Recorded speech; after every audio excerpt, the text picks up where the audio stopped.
Hey, unscripted Tarkus, once again. I wanted to make another video about Coronations, and that's because, well, I did some thinking, I guess you could say, about the DLC, and I wanted to give more feedback than just like, it sucks, you know? Because obviously, I wasn't happy with the DLC, the community's not happy with the DLC, I think we all know that, but now's the time to analyze exactly what's wrong with it, because no one learns anything from just being told that something's bad. I wanted to try comparing this DLC to some of the other event packs and why there's a big gap in their quality. Event packs in general in CK3 are kind of maligned. In general, just the Friends and Foes wasn't well liked because feuds were pretty bad, but it was mixed at least, it was okay. Even Wards and Warrens was kind of like mid, you know, and the thing is, the reason why that's going to be the case is because it's a $5 DLC. It's really hard to get someone to be extremely passionate and fall in love with a small DLC, even if the small DLC does what it's supposed to do extremely well. For example, I think Wards and Wardens actually is like pretty good, like in terms of what it tries to do and how well it does it. University visits are very nice. The hostage mechanics are pretty good, that none of it's forced on you. I think they're actually really good. The events are repetitive, yes, but you don't have to engage with any of the events if you just don't engage with what it's giving you. If you don't go to university, you don't take hostages, you're not going to experience the events. Okay, whatever, right? Point is that Wards and Wardens I think actually is pretty good, but it's still going to have, I think it's like a mixed rating. It could actually be slightly positive. I'll put it up on screen. I wanted to try to think about why Coronations is so maligned beyond the fact that it was super buggy, because the bugs can be fixed, and calling a DLC eternally bad because of bugs is not really fair to the fact that, you know, this is the kind of game where bugs, they come in and they get fixed and then the game is better for it.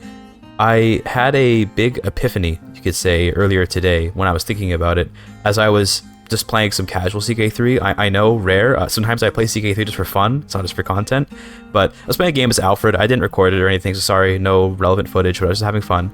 And I took some hostages, I did some of the lifestyles where you can go on expeditions, you can go on inspections and all that. And I realized something about the intent system that I think encapsulates an overall issue with some of the event packs. In Coronations, the intents that you can take are essentially you picking from a different set of random events to potentially experience. And that's okay, I guess, but what it means is that the intent is not really that important, and all it's doing is just re-rolling your random event picks. Like, alright, if you choose to pick the one that's like Exalt the Crown or whatever, then you can get some legitimacy. And there's a couple other ones. See, they're so not memorable, I don't even know what they are, but you know what I'm talking about, right? The intents. Okay.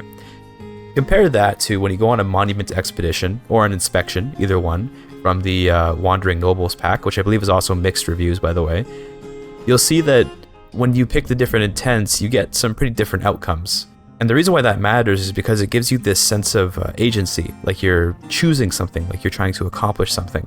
I think Coronations ends up feeling so bad because you're just subjected to these events and you're just picking which ones you might want to get. Whereas when I go on an inspection, I kind of have like an idea in mind of what I want to get done. First of all, there's choices to be made. Not that there aren't choices in Coronations, but you pick if you want like better taxes, more control, or claims on your neighbors, you know, whatever. If you've done inspections before, you know what I'm talking about. When you go to the Monument Expedition, your intent determines if you want to try to like recruit more people or increase your skills. And I think there's maybe more to it than that. I don't remember. I don't do them that often. And that's also a critical thing here, is that you don't have to ever do them. The event packs, to me, should be things which are not foisted onto you. And that was one reason I think why Friends and Foes actually was so maligned, was that the house feuds felt like they were forced onto you. And sometimes they do feel like that, because they'll happen and you can choose to say no to them when they pop up, but then the other person still is feuding with you, you're just not feuding back. So I guess in that sense it feels like it's being put onto you. At the same time, it makes sense that sometimes you don't have control over whether or not a feud is going on. I get it. Like, I'm not saying it's a issue in terms of the logic or like the design. It's more just that how it's implemented ends up feeling like it's robbing you of this power. Anyway, I don't want to go on and on about this. I just wanted to talk about how I realized after engaging with some of the other event packs what the differences are between it and Coronations. Obviously, the big thing is the bugs, and the oaths are a problem as well. As I was playing around as Alfred, I played a couple Generations, and I got to do a couple Coronations, and I realized that so many of the oaths have this like cool idea, maybe in theory, but some of them are so extremely easy that it's completely pointless and I don't care. Others of them are so ridiculously hard that it's like impossible to do them unless you're totally focused on it. and then what you get for completing them is always something I don't really care about very much. Like, I don't know what I want though. That's the thing. I wish I could say it'd be better if it was this or better if it were that, but there's just something about the oaths that don't really make me feel like I want to do them. One thing I loved about hostages is that when you take in a hostage, you sometimes get that event chain. I say sometimes, it's pretty often. You get the event chain where you try to make the hostage more loyal to you. And also, you can take the hostage as a ward and convert their culture and their faith. Now, there's no like direct, obvious reward for doing any of these things. The direct reward for completing the loyalty event chain with the hostage is that you get a hook on them forever. And that's cool. A hook isn't really that useful in the game, sadly. I wish it was more useful. But like, there's a lot to be said for the fun of just knowing you got that hook, and the fun of knowing that you converted the culture and religion maybe of that kid. Having this influence on the family, creating this story. It's really, really abstract in that sense, and it's hard to point to why it's satisfying.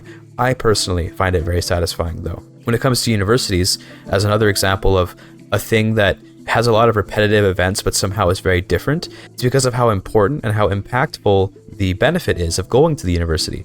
Universities are expensive, of course, just like in real life, and they give you a big reward if you get through it with a good success. So yeah, you see the same events over and over again, but you're not there for the event variety, you're there for the reward. And that's okay, because not everything in CK3 has to be roleplay. In fact, I think many people long for more things that are just totally grand strategy, totally tactics oriented, no roleplay. Universities to me have like zero roleplay value. It's why in my GIGACHAD stories, you don't see me going to university all that often unless I genuinely am trying to get that bonus for my gameplay.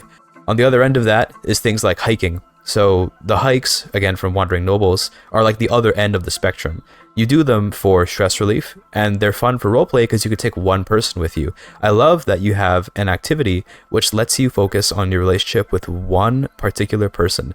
That's really cool. But mechanically, I mean, like, you get some piety, maybe you lose some stress. It is actually pretty good for losing stress, I'll give it that. But you take my point though, right? Again, it's repetitive events, but the substance is enough to make it worthwhile. Coronations just lacks that substance. There are a handful of interesting events in Coronations, like that one where you can make one of your neighbors that attended to your coronation into a tributary. It's pretty cool. There are a couple ones where you can like duel people who are rude detractors and all that. I had mentioned in the previous review, the proper one, that I didn't like how little agency you have over who attends your coronation, and a lot of you mentioned how like a person not going to your coronation means that they essentially aren't your vassal anymore, and that's totally fair. That critique was one where I only really had like half my heart in it, and by mentioning it I weakened my own points, so I shouldn't have said it, but it's true. Yeah, people should be able to go, the detractors are fine, whatever. I just wish that when it came to intents, I would love an intent that was like murder some guy I really don't like, or I don't know, there is the like support loyalists one or whatever, right? There's that one that makes you do good things with the people that support you. I guess that's fair, but it's all just events. Think about when you host a feast, there's the befriend and the murder option and all that. I like that you can just really single someone out and be like, that guy, I want to focus on that particular dude or girl, I guess. I miss that for Coronations. A really big sin that Coronations does, I think, that really, really contributes to how bad it is the fact that one of the phases of the coronation is essentially a feast. So you know how with the grand wedding, there's that phase where you just have like a celebration, like a feast kind of thing? That like kinda sucks, but isn't really so bad because grand weddings are very rare, and also it does come with its own unique set of events for the feast phase at the grand wedding, so it kind of makes up for it.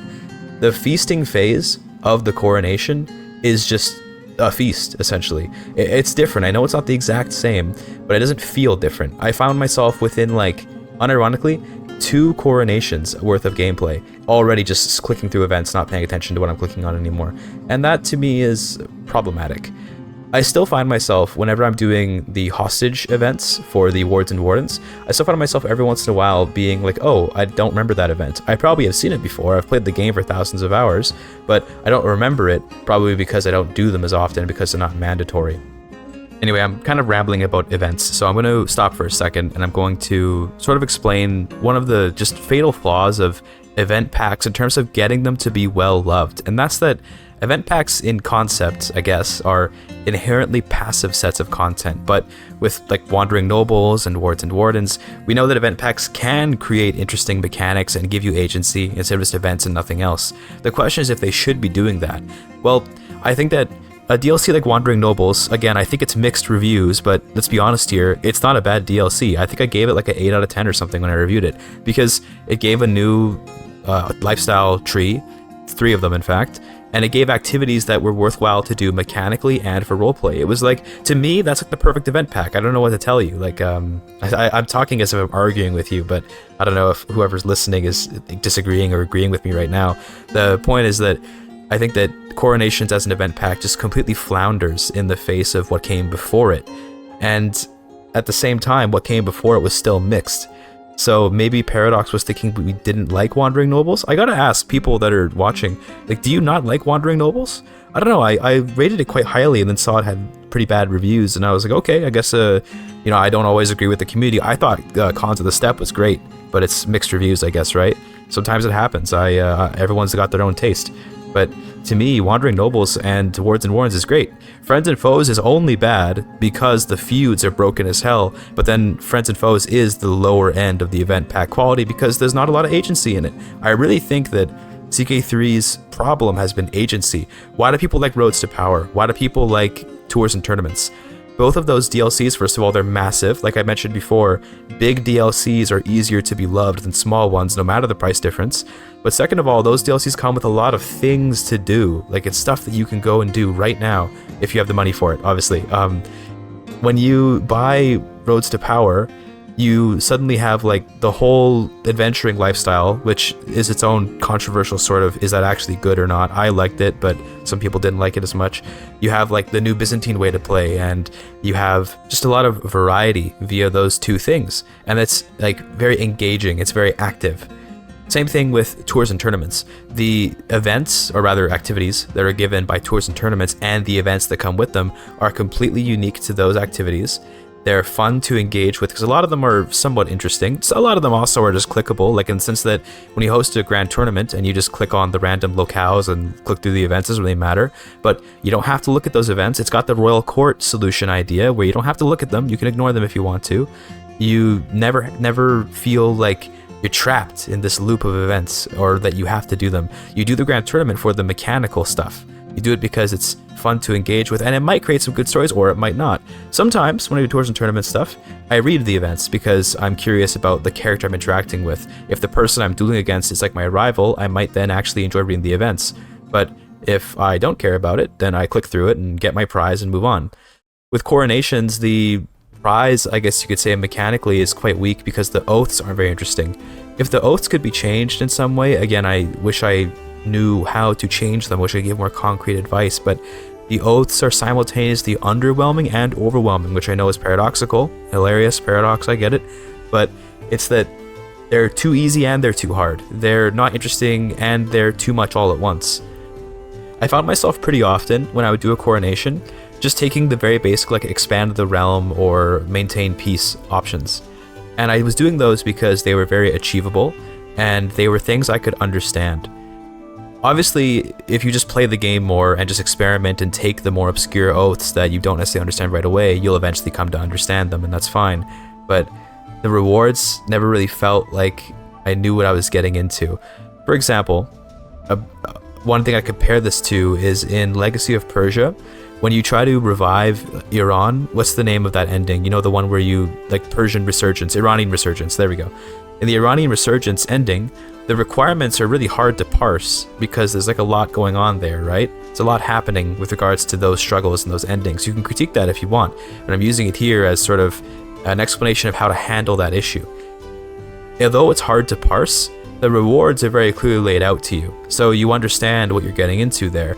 It might take you a minute to sort of get what exactly is expected of you, how to accomplish it, and what you're getting for it, but you can do it by just doing a little bit of, you know, reading of the text there, although paradox scripting is always difficult to parse if you're not used to it. I can imagine a new player seeing all those checkboxes and all of the at least one of, all of, etc., and just their eyes glazing over.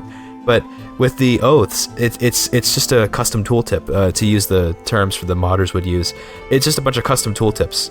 You know, it's not it's much harder to parse that way, and it's harder to understand what's being expected of you.